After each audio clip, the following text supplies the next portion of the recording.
Dad? Dad?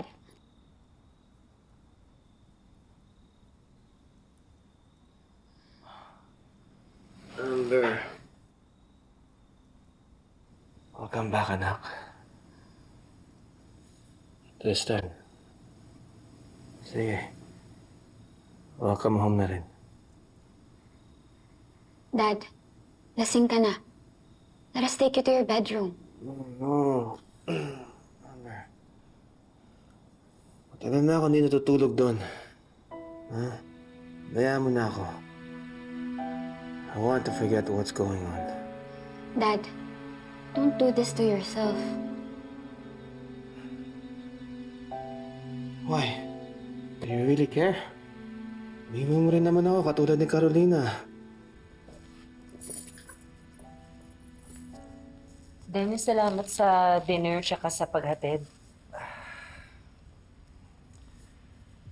Ako nga yung dapat magpasalamat sa iyo eh. For saying yes to me. For giving me this chance. And for celebrating this new start.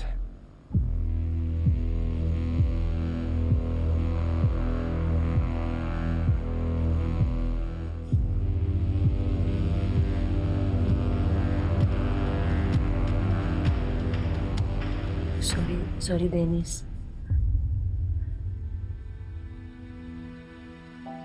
Kuya Wilfred, dadalhin na namin kayo sa guest room.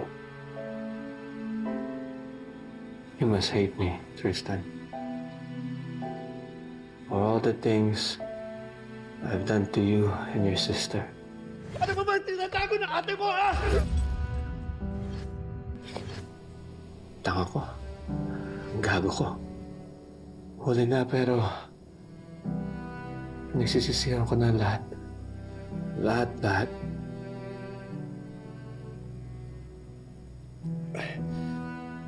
Alam mo, mahal ko pa rin ang ate mo. Mahal ko pa rin siya. Kaso ayaw na niya sa akin.